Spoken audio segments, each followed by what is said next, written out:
Ma'am, ಯಾಕೆ ಹೀಗೆ ಮಾಡಿಬಿಟ್ಟೆ ಮಾಮ್? ನಿನ್ನ ಮನಸ್ಸಲ್ಲಿ ಇಷ್ಟೊಂದೆಲ್ಲ ಇದೆ ಅಂತ ಯಾವತ್ತೂ ತೋರಿಸ್ಕೊಳ್ಳೇ ಇಲ್ಲ. ಒಂದೇ ಒಂದು ದಿನಾನು ನನ್ನ ಹತ್ರನೂ ಹೇಳ್ಕೊಳ್ಳಿಲ್ಲ. ನಿನ್ನನ್ನು ಕಳ್ಕೊಂಡು ಹೇಗಿರಲಿ ಮಾಮ್ ನಾನು? ಇಲ್ಲ, ನೀನು ಮಾಡಿದ್ದು ಸರಿನೋ ತಪ್ಪೋ ನನಗೆ ಗೊತ್ತಿಲ್ಲ, ಆದರೆ ನೀನು ನನಗೆ ಬೇಕು ಮಾಮ್. ನೀನು ಎಲ್ಲೇ ಇರು, ಹೇಗೆ ಇರು, ಅಟ್ಲೀಸ್ಟ್ ಒಂದೇ ಒಂದ್ಸಲ ನನಗೆ ಕಾಲ್ ಮಾಡು ಮಾಮ್. ನಾನು ನಿನ್ನ ನೋಡಬೇಕು ಮಾಮ್. ಆ ನಿನ್ನ ಗತ್ತು, ಆ ನಿನ್ನ ಧೈರ್ಯ, ಆ ಆ್ಯಟಿಟ್ಯೂಡ್ ಇನ್ಯಾರಿಗೂ ಬರೋಕ್ಕೆ ಸಾಧ್ಯ ಇಲ್ಲ. I miss you mom. ಆ ನಿನ್ನ ನಗುನ ನಾನು ನೋಡಬೇಕು. ಶಾರ್ವರಿ ಮಾಡಿರೋ ತಪ್ಪಿಗೆಲ್ಲ ಮನೆಯವರೆಲ್ಲ ಶಿಕ್ಷೆ ಕೊಡಿಸ್ಬೇಕು ಅಂತ ಪ್ರಯತ್ನ ಪಡ್ತಾ ಇದೀವಿ. ಅವ್ರು ಮಾಡಿರೋ ತಪ್ಪುಗಳನ್ನ ನೆನೆಸ್ಕೊಂಡ್ರೆ ರಕ್ತ ಕುದಿಯುತ್ತೆ. ಇಲ್ಲ, ನಿನಗೆ ಶಿಕ್ಷೆ ಆಗಬಾರ್ದು. ನೀ ಇಷ್ಟೆಲ್ಲ ಏನಕ್ಕೆ ಮಾಡ್ತೀಯೋ ನನಗೆ ಗೊತ್ತಿಲ್ಲ, ಆದರೆ ನಿನ್ನ ಮಗಳಾಗಿ ನಾನು ನಿನ್ನ ಬಿಟ್ಕೊಡಕ್ಕೆ ರೆಡಿ ಇಲ್ಲ ಮಾಮ್. ನೀ ನನಗೆ ಬೇಕೇ ಬೇಕು. ಈ ಮನೆಯವರೆಲ್ಲ ನಿನ್ನ ಬಲಿ ಕೊಡಕ್ಕೆ ಹೊರಟಿದ್ದಾರೆ ಮಾಮ್. ನೀ ಮನೆಗೋಸ್ಕರ ಎಷ್ಟು ದುಡ್ದಿದ್ಯಾ, ಎಲ್ರನ್ನೂ ಸಾಕಿದ್ಯಾ. ಈ ಮನೆಯಲ್ಲಿ ಮಹಾರಾಣಿ ಥರ ಮೆರಿತಿದ್ ನಿನ್ನನ್ನು ಬೀದಿ ಬೀದಿ ಅಲಿಯೋ ಥರ ಮಾಡಿದ್ದಾರೆ. ಇದನ್ನೆಲ್ಲ ನೆನೆಸ್ಕೊಂಡ್ರೆ ನಂಗೆ ಹಿಂಸೆ ಆಗ್ತಿದೆ ಮಾಮ್.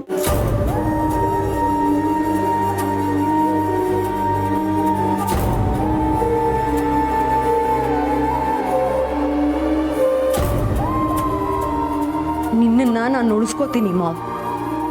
ಪ್ರಪಂಚದಲ್ಲಿ ನೀನು ಯಾರಿಗೆ ಕೆಟ್ಟೋಳಾಗಿರ್ಬೋದು, ಆದರೆ ಹೆತ್ತ ತಾಯಿಯಾಗಿ ನನ್ನ ಪಾಲಿಗೆ ಯಾವತ್ತೂ ಕೆಟ್ಟೋಳಲ್ಲ. ನಿನ್ನ ಜೊತೆ ನಾನಿರ್ತೀನಿ ಮಾಮ್. ನೀನು ಏನೇನು ಅಂದ್ಕೊಂಡಿದ್ಯೋ ಅದನ್ನೆಲ್ಲ ನಾನು ಇದೇ ಮನೇಲಿ ಇದ್ಕೊಂಡು ಮಾಡ್ತೀನಿ.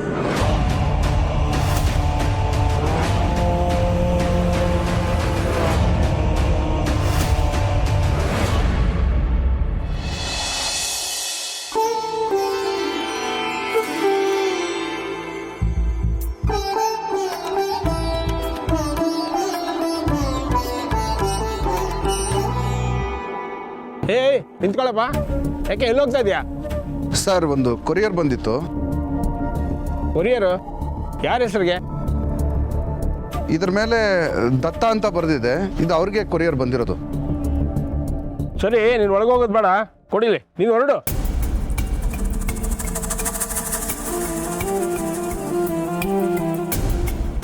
ಮೇಡಮ್,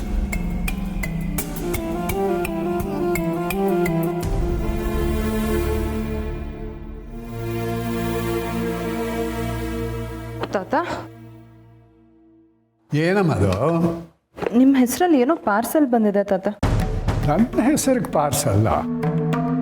ದತ್ತ ಮಹಾಪ್ರಭುಗಳೇ, ನಿಮ್ಮ ಹೆಸರಿಗೆ ಈಗ ಯಾರು ಡಬ್ಬ ಕಳಿಸೋರು, ಕೊರಿಯರ್ ಕಳಿಸೋರು?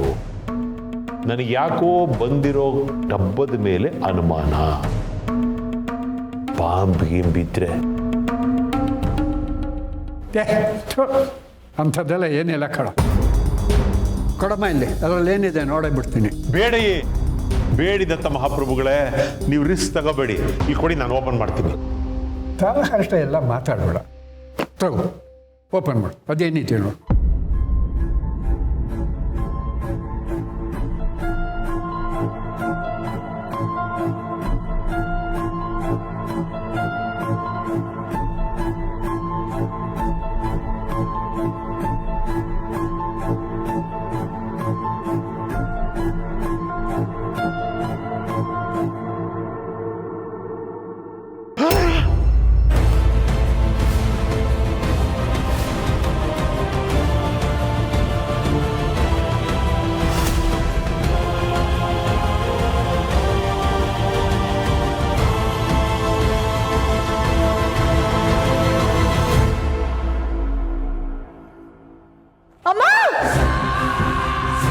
ಸಿರಿ, ಏನಾಯ್ತು? ಏನಾಯ್ತು?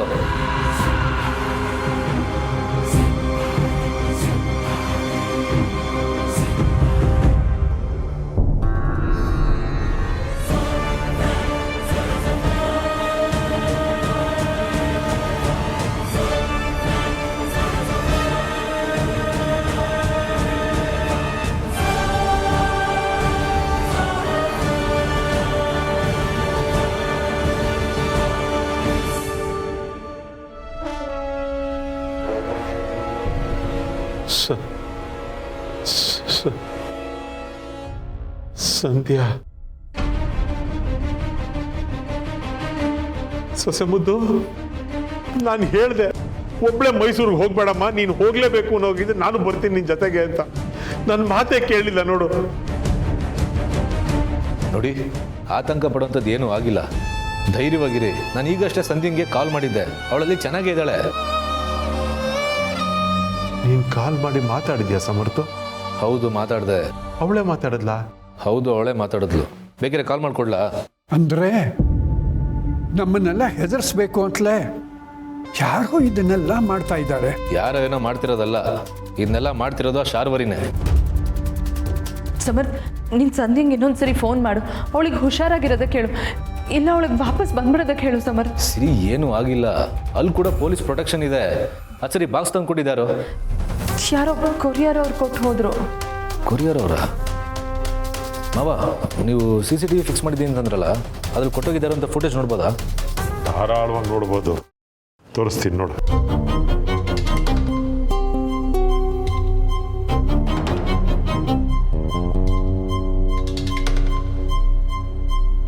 ಡಬ್ಬ ಇದೆ, ಡಬ್ಬ.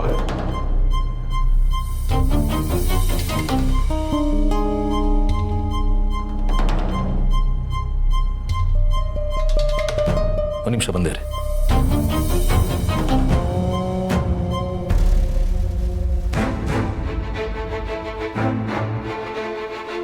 ಸರ್, ಈಗಷ್ಟು ಒಬ್ರು ಕೊರಿಯರ್ ಕೊಟ್ಟೋದ್ರಲ್ಲ, ಅವ್ರು ಯಾವ ಕಡೆ ಹೋದ್ರು? ಈ ಕಡೆ ಹೋದ್ರು. ಯಾಕೆ, ಏನಾದ್ರು ಸಮಸ್ಯೆನಾ? ಇಲ್ಲ, ಸುಮ್ಮನೆ ಕೇಳಿದೆ.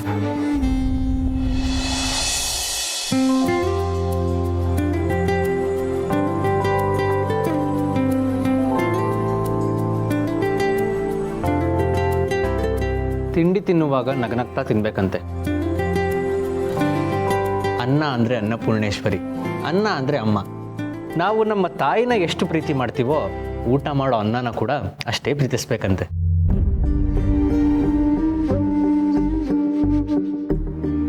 ಅಭಿ, ಸಾರಿ ಬ್ರೋ, ಫ್ಲೋಲ್ಲಿ ಹೇಳ್ಬಿಟ್ಟೆ.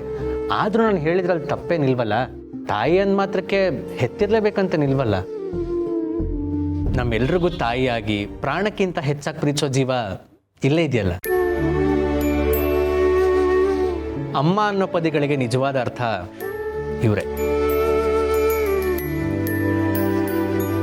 ಇನ್ನು ಮುಂದೆ ನಮ್ಮ ನಿಧಿಗೂ ಇವರೇ ಅಮ್ಮ ಅಲ್ವಾ ನಿಧಿ? ಹೌದು, ಹೆತ್ತ ತಾಯಿ ಇಷ್ಟೆಲ್ಲ ಅನ್ಯಾಯಗಳು ಮಾಡಿರ್ಬೇಕಾದ್ರೆ ಅವಳ ಬಗ್ಗೆ ಯೋಚನೆ ಮಾಡೋಕ್ಕೂ ನನಗಿಷ್ಟ ಆಗ್ತಿಲ್ಲ. ಇನ್ನು ಮುಂದೆ ನನಗೂ ನೀವೇ ಅಮ್ಮ.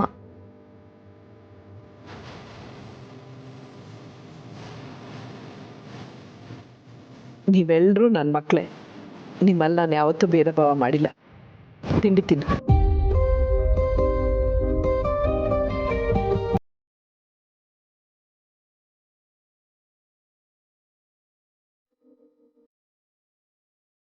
ಸರಿ, ನಾನು ಮಾಧವ್ ಅವ್ರಿಗೆ ಪೂರ್ಣಿಗೆ ತಿಂಡಿ ಕೊಟ್ಬಿಟ್ಟು ಬರ್ತೀನಿ. ಪರವಾಗಿಲ್ಲ ಅಮ್ಮ, ಪೂರ್ಣಿ ಮಲಗಿದ್ದಾಳೆ, ಅವಳು ರಾತ್ರಿ ಎಲ್ಲ ನಿದ್ದೆ ಮಾಡಿಲ್ಲ. ನಾನು ಅವಳು ತಿಂಡಿ ಕೊಡ್ತೀನಿ, ನೀವು ಅಪ್ಪನ ಕೊಡಿ. ಸರಿ ಅವಿ.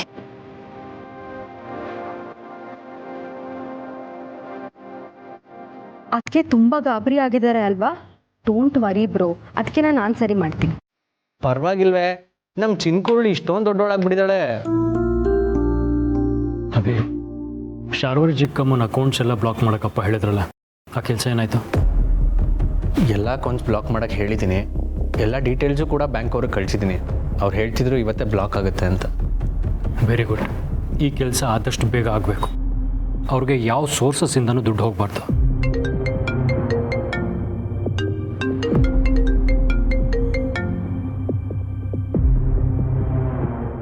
ಬೇಬಿ, ಮಾಮ್,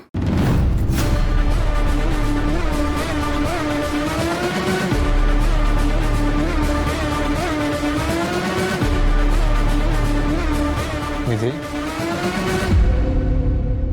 ಯಾರು ಕಾಲ್ ಮಾಡಿರೋದು? ನಮ್ಮ ಅತ್ತೆ. ನಾನು ನಮ್ಮ ಅತ್ತೆನೂ ಮಾಮ್ ಅಂತಲೇ ಕರೆಯೋದು.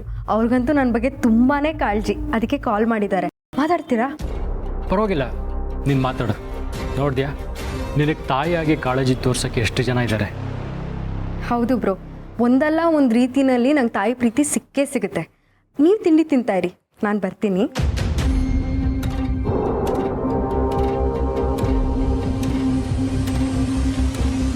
ನಿಧಿ ಒಳ್ಳೆ ಮನೆಗೆ ಸೇರಿಕೊಂಡ್ಳು ಬ್ರೋ. ಅವಳ ಅತ್ತೆ ಮಾವ ಅವಳನ್ನು ಎಕ್ಸೆಪ್ಟ್ ಮಾಡ್ತಾರಲ್ವೋ ಅಂದ್ಕೊಂಡಿದ್ದೆ. ಆದರೆ ಈಗ ತಾಯಿ ಪ್ರೀತಿ ಕೊಡ್ತಿದ್ದಾರೆ ಅಂತ ಹೇಳ್ತಿದ್ದಾಳೆ. Really great. ನಿಧಿ ಆ ಮನೆಯಲ್ಲಿ ಸಂತೋಷವಾಗಿರಬೇಕು.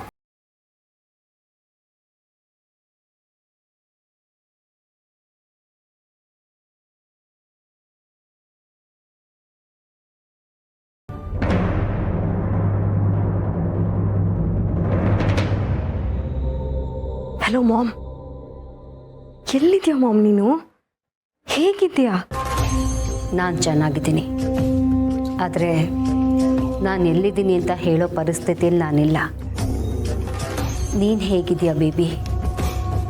ಈ ಅಮ್ಮನ ಮೇಲೆ ಕೋಪನಾ? ಕೋಪನಾ? ನಿನ್ನ ಮೇಲೆ ಯಾಕೆ ಮಾಮ್ ನಾನು ಕೋಪ ಮಾಡ್ಕೊಳ್ಳಿ? ನೀನು ಮಾಡಿರೋದು ಸರಿನಾ ತಪ್ಪ ಅದ್ರ ಬಗ್ಗೆ ಎಲ್ಲ ನಾನು ಯೋಚನೆನೇ ಮಾಡೋಕ್ಕೆ ಹೋಗಲ್ಲ. ಯಾವತ್ತಿದ್ರೂ ನಂಗೆ ನನ್ನ ಅಮ್ಮನೇ ಕರೆಕ್ಟ್. ಮಗಳಾಗಿ ನಾನೇ ನಿನ್ನ ಜೊತೆ ನಿಲ್ಲಿಲ್ಲ ಅಂದರೆ ನಾನು ನಿನಗೆ ಮಾಡೋ ಅನ್ಯಾಯ ಆಗಲ್ವಾ ಮಾಮ್? Thanks baby. ನೀನಾದರೂ ನನ್ನ ಜೊತೆ ಇದೆಯಲ್ಲ, ನಾನು ನನ್ನ ಗುರಿನ ಸಾಧಿಸ್ಬೇಕು. ಅದನ್ನು ಸಾಧಿಸ್ದೆ ನಾನು ಬಿಡೋಲ್ಲ. ಅಲ್ಲಿವರೆಗೂ ನಾನು ಎಲ್ಲಿದ್ದೀನಿ ಅನ್ನೋದನ್ನು ನಿನ್ನ ಹತ್ರ ಹೇಳೋಕ್ಕಾಗಲ್ಲ. ಮಾಮ್, ನಾನು ನಿನ್ನ ತುಂಬ ಮಿಸ್ ಮಾಡ್ಕೋತಾ ಇದ್ದೀನಿ. ನಂಗೆ ನಿನ್ನ ನೋಡಬೇಕು ಅನ್ನಿಸ್ತಾ ಇದೆ ಮಾಮ್. ಸದ್ಯಕ್ಕದು ಸಾಧ್ಯ ಅಲ್ಲ ಬೇಬಿ. ನನ್ನ ಮನಸ್ಸಿಗೆ ಶಾಂತಿ ಸಿಗಬೇಕು ಅಂದರೆ ನಾನು ಅಂದ್ಕೊಂಡಿದ್ದೆಲ್ಲ ಆಗಬೇಕು. ಡೋಂಟ್ ವರಿ ಮಾಮ್, ನೀ ಹೊರಗಿದ್ಕೊಂಡು ಏನು ಮಾಡಬೇಕು ಅಂತ ಅಂದ್ಕೊಂಡಿದ್ಯೋ ಅದನ್ನು ನಾ ಈ ಮನೆ ಒಳಗೆ ಎತ್ಕೊಂಡು ಮಾಡ್ತೀನಿ. ಈ ಮನೇಲಿ ನಿನ್ನ ಬದಲಾಗಿ ನಿನ್ನ ಕೆಲಸಗಳನ್ನ ನಾನು ಮಾಡ್ತೀನಿ. ನಿಧಿ? ಹೌದು ಮಾಮ್, ಈ ಮನೇಲಿ ನೀನು ರಾಣಿ ಆಗಿದ್ದೋಳು. ಮತ್ತೆ ನೀ ಮನೆಗೆ ವಾಪಸ್ ಬರಬೇಕು. ಮುಂಚಿನ ಹಾಗೇನೆ ಈ ಇಡೀ ಮನೆನ ರಾಣಿ ಹಾಗೆ ಆಳಬೇಕು. ಈ ಮನೆಯವರೆಲ್ಲ ನಿನಗೆ ಶಿಕ್ಷೆ ಕೊಡಿಸ್ಬೇಕು ಅಂತ ಇದ್ದಾರೆ. ಆದರೆ ಅವ್ರ ಪ್ರಯತ್ನಗಳನ್ನೆಲ್ಲ ಇಂಡೈರೆಕ್ಟಾಗಿ ನಾನು ಹಾಳು ಮಾಡ್ತೀನಿ. ಥ್ಯಾಂಕ್ಸ್ ನಿಧಿ. ಈಗ ನನಗೆ ಸಮಾಧಾನ ಆಯಿತು.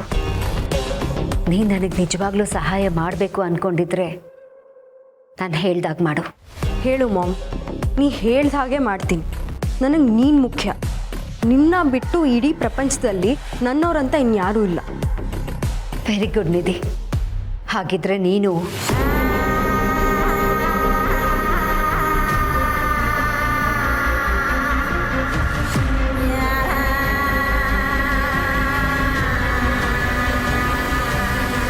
ಆಯಿತು ಮಾಮ್, ನೀ ಹೇಳ್ದಾಗೆ ಮಾಡ್ತೀನಿ. ಒಟ್ಟಿನಲ್ಲಿ ನೀನು ಖುಷಿಯಾಗಿರಬೇಕು ಅಷ್ಟೆ. ನೀನು ಹೇಳಿದ್ದೆಲ್ಲ ನಡೆಯುತ್ತೆ ಅಂತಲೇ ಅನ್ಕೋ. ನೀನು ಹೇಗೆ ಹೇಳ್ತೀಯೋ ನಾನು ಹಾಗೆ ನಡ್ಕೋತೀನಿ. ಸರಿ ಬೇಬಿ, ನಾನು ನಿನ್ನ ಜೊತೆ ತುಂಬ ಹೊತ್ತು ಮಾತಾಡೋಕ್ಕಾಗಲ್ಲ. ನಾನು ಮತ್ತೆ ಕಾಲ್ ಮಾಡ್ತೀನಿ. ಹುಷಾರು. Okay ma'am.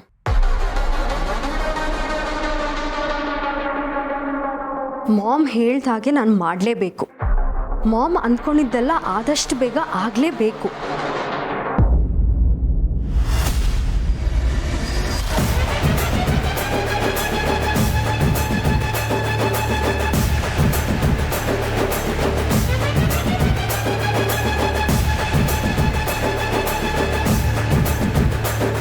ನಿಧಿ, ಯಾರ ಜೊತೆ ಫೋನಲ್ಲಿ ಮಾತಾಡ್ತಾ ಇದ್ದೆ? ಅದೇನೋ ಮಾಮ್ ಅಂತ ಹೇಳ್ದಾಗಿತ್ತು. ಅದು ನನ್ನ ಮತ್ತೆಗೂ ಮಾಮ್ ಅಂತಲೇ ಕರೆಯೋದು. ಅವ್ರು ಫೋನ್ ಮಾಡಿ ಮನೇಲಿ ಎಲ್ಲರೂ ಹೇಗಿದ್ದಾರೆ ಅಂತ ಕೇಳ್ತಾ ಇದ್ರು.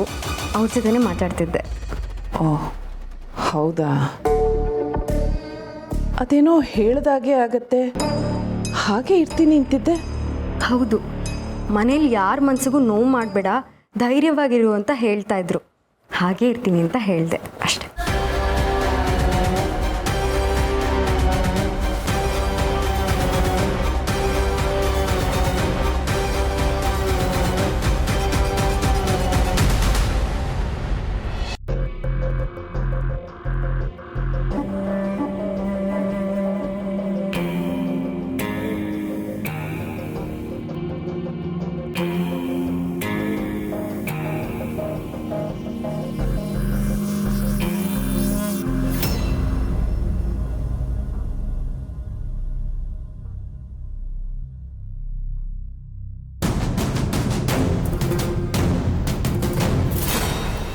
ಕೊರಿಯರ್ ಕೊಟ್ಟಿದ್ದು ಇವನೇ ಅಲ್ವಾ? ಒಂದು ನಿಮಿಷ, ಹೇಳಿ ಸರ್. ಕೊರಿಯರ್ನವ್ರಲ್ವಾ? ಹಾಂ ಹೌದು ಸರ್. ಸೆಕೆಂಡ್ ಕೋರ್ಸಲ್ಲಿ ದತ್ತ ಅವ್ರ ಮನೆಗೆ ಈಗ ಕೊರಿಯರ್ ಕೊಟ್ಟಿದ್ದು ನೀವೇ ತಾನೆ? ಹೌದು ಸರ್, ನಾನೇ ಕೊಟ್ಟಿದ್ದು. ಯಾಕೆ ಸರ್, ಏನಾಯಿತು? ನಿಜ ಹೇಳಿ, ಆ ಕೊರಿಯರ್ನ ಯಾರು ಕಳಿಸಿದ್ದು? ಸರ್ ಅದನ್ನು ಯಾರು ನನಗೆ ತಂದು ಕೊಟ್ಟರು, ಅವ್ರು ಯಾರು ಅಂತ ನನಗೆ ಗೊತ್ತಿಲ್ಲ. ಯಾಕೆ ಸರ್, ಕೊರಿಯರಲ್ಲಿ ಏನಿತ್ತು?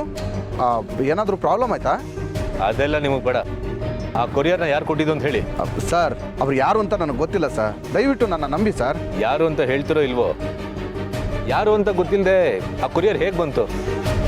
ಇವಾಗ ನಿಜ ಹೇಳಿಲ್ಲ ಅಂತಾರೆ, ನಿಮ್ಮನ್ನ ಸ್ಟೇಷನ್ ಕರ್ಕೊಂಡು ಹೋಗ್ತೀನಿ. ಸ್ಟೇಷನ್ಗ? ಸರ್ ಯಾಕೆ ಸರ್, ನಾನು ಇರೋದೆಲ್ಲ ಹೇಳ್ಬಿಡ್ತೀನಿ ಸರ್. ಆದರೆ ಆ ಪಾರ್ಸಲ್ ತಂದು ಕೊಟ್ಟಿದ್ದು ಒಂದು ಹೆಂಗಸು. ಹೆಂಗ್ಸ? ಹೌದು ಸರ್. ಅವರು ನನ್ನ ಕೈಗೆ ಆ ಪಾರ್ಸಲ್ ತಂದು ಕೊಟ್ಟು ನಿಮ್ಮ ಮನೆಗೆ ತಲುಪಿಸ್ಬಿಡಿ ಅಂತ ಹೇಳಿದ್ರು. ನಾನು ಅದನ್ನು ತಲುಪಿಸಿ ವಾಪಸ್ ಬರಬೇಕಾದ್ರೆ ನಾನು ಕೊಟ್ಟಿರೋದನ್ನು ಕನ್ಫರ್ಮ್ ಮಾಡಿಕೊಂಡು ನನ್ನ ಕೈಗೆ ಸ್ವಲ್ಪ ದುಡ್ಡು ಕೊಟ್ಟರು. ಅವ್ರು ನೋಡೋಕೆ ಹೇಗಿದ್ರು ಸರ್? ಆ್ಯಕ್ಚುಲಿ ಅವ್ರ ಮುಖಕ್ಕೆ ಮಾಸ್ಕ್ ಹಾಕ್ಕೊಂಡಿದ್ರು, ಆದರೂ ನಾನು ಅವ್ರನ್ನ ನೋಡಿದ್ರೆ ಗುರ್ತಿಡ್ತೀನಿ. ಸರಿ, ಅವ್ರು ನಿಮಗೆ ಕೊರಿಯರ್ ಕೊಟ್ಟಿದ್ದಲ್ಲಿ ಅದಾದ್ಮೇಲೆ ಎಲ್ಲಿಗೋದ್ರು? ಅದೇ ಸರ್, ನಿಮ್ಮ ಮನೆ ರೋಡಲ್ಲೇ ನನಗೆ ಬೇರೆ ಯಾವುದೋ ಒಂದು ಪಾರ್ಸಲ್ ಡೆಲಿವರಿ ಕೊಡೋದಿತ್ತು. ಹಾಗೆ ಹೋಗಬೇಕಾದ್ರೆ ಅವ್ರು ನನಗೆ ಅಡ್ಡ ಬಂದು ಆ ಪಾರ್ಸಲ್ನ ತಂದು ನನ್ನ ಕೈ ಕೊಟ್ಟರು. ಆಮೇಲೆ ಅವ್ರು ಎಲ್ಲಿ ಹೋದ್ರು ಅಂತ ನನಗೆ ಗೊತ್ತಿಲ್ಲ ಸರ್. ಆ ಹೆಂಗಸು ಇವ್ರನ್ನ ನೋಡಿ. ಸರ್ ಅಲ್ಲಿ ಹೋಗ್ತಿದ್ದಾರೆ ನೋಡಿ, ಅವರೇ ಸರ್ ನನ್ನ ಕೈಗೆ ಪಾರ್ಸಲ್ ತಂದು ಕೊಟ್ಟಿದ್ದು, ಆ ಹೆಂಗ್ಸನೇ.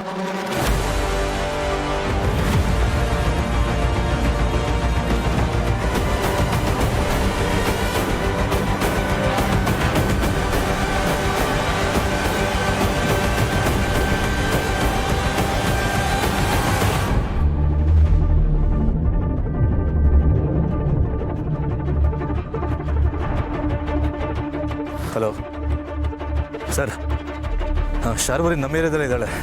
ನಾನು ಈಗಷ್ಟೇ ನೋಡಿದೆ. ನಾನು ನಿಮಗೆ ಲೊಕೇಶನ್ ಕಳಿಸ್ತೀನಿ, ಬೇಗ ಬನ್ನಿ ಸರ್. ಅವಳ ನಾನು ಹುಡುಕ್ತಿರ್ತೀನಿ.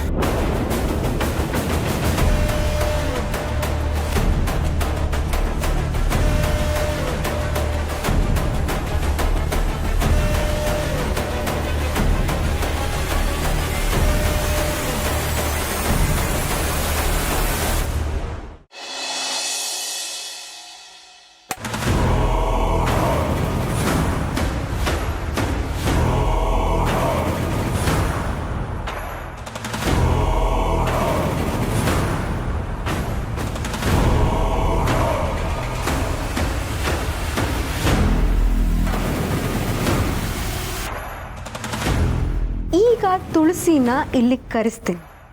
ಅವಳು ಬಂದು ಐರನ್ ಮಾಡ್ತಾಳೆ. ಐರನ್ ಬಾಕ್ಸ್ ಮುಟ್ಟಿದ ಹಾಗೆ ಅವಳಿಗೆ ಶಾಕ್ ಹೊಡೆಯುತ್ತೆ.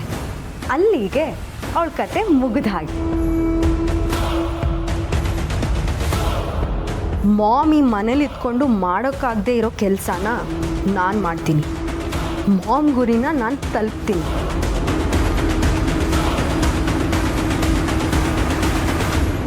ದೊಡ್ಡಮ್ಮ, ಏನಿದೆ? ಏನಿಲ್ಲ ದೊಡ್ಡಮ್ಮ, ನನಗೆ ಡ್ರೆಸ್ ಐರನ್ ಮಾಡ್ಕೋಬೇಕಿತ್ತು. ಬಟ್ ನಂಗೆ ಐರನ್ನೇ ಮಾಡೋಕ್ಕೆ ಬರಲ್ಲ. ಗೊತ್ತಿಲ್ಲದೆ ಐರನ್ ಮಾಡೋಕ್ಕೆ ಹೋಗಿ ಎಲ್ಲಿ ಸುಟ್ಬಿಡ್ತೀನೋ ಅಂತ. ಹುಚ್ಚು ಹುಡುಗಿ, ಇಷ್ಟು ಚಿಕ್ಕ ವಿಷಯಕ್ಕೆ ಯಾರಾದರೂ ಇಷ್ಟೊಂದು ಯೋಚನೆ ಮಾಡ್ತಾರ? ಇರು, ನಾನೇ ನಿನ್ನ ಡ್ರೆಸ್ ಐರನ್ ಮಾಡ್ಕೊಡ್ತೀನಿ. ನೀವು ನನ್ನ ಡ್ರೆಸ್ನ ಐರನ್ ಮಾಡೋದಾ? ಬೇಡ ದೊಡ್ಡಮ್ಮ, ನೀವು ಐರನ್ ಮಾಡೋದು ಹೇಗೆ ಅಂತ ಹೇಳ್ಕೊಡಿ. ಅದು ಎಷ್ಟೇ ಕಷ್ಟ ಆಗಲಿ ನಾನೇ ಮಾಡ್ಕೋತೀನಿ. ಕಷ್ಟ ಆಗೋದು ನನಗಲ್ಲ, ನಿನಗೆ. ಸರಿ.